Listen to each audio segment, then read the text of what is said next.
Marilyn was finally pregnant.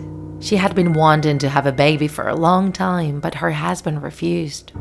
He would say it would involve way too many expenses and that both him and his wife worked so much that they would barely have any time for the baby.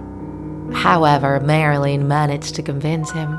She told him that being a mother had been her dream ever since she was little, that it's what she wanted most in life, and that she didn't care if she would have to assume most of the responsibilities of raising the baby.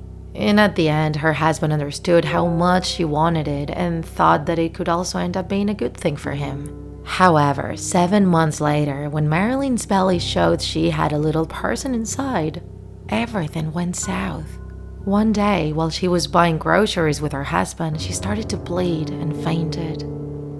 He drove Marilyn to the hospital as fast as he could. The life of the baby was in danger, and unfortunately, the baby couldn't make it. Marilyn woke up bathed in a puddle of blood, her entire hospital bed soaked in it. There were 4 nurses and a doctor looking at her, and their faces announced the tragedy. Marilyn fell into a deep depression, one from which she could never recover. She bought a doll and named it with the same name she was going to give to her baby. She would spend entire days lying in her bed, wanting to do absolutely nothing but hug her doll. Desperate, Marilyn went to visit an elderly woman famous for being a supposed witch. Most people thought that old woman was insane, but Marilyn, who had nothing to lose, decided to talk to her and ask her if it would be possible to bring her baby back to life. The old woman told Marilyn that there was only one way: to carry out a ritual using the heart of her husband. She explained to her how to do it step by step. Marilyn went back home with a big smile on her face and a terrifying gaze. Marilyn hid a knife under her bed, and that night, as her husband slept, she stabbed him and tore his heart out of his chest. She then started to carry out the ritual. First, she cut part of her own ear and poured the blood from her earlobe right on the heart. Her former husband's heart then started beating more and more quickly.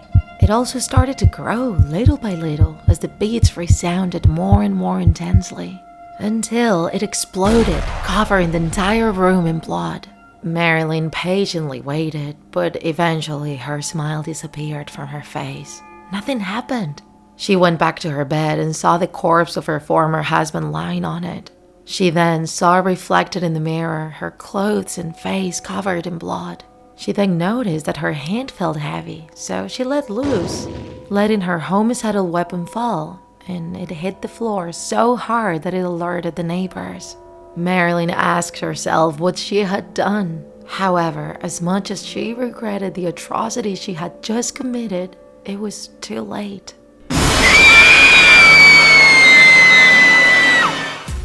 If you enjoyed this video, don't forget to like it. And if you want to see more Draw My Life horror videos, subscribe to our channel. See you in the next episode.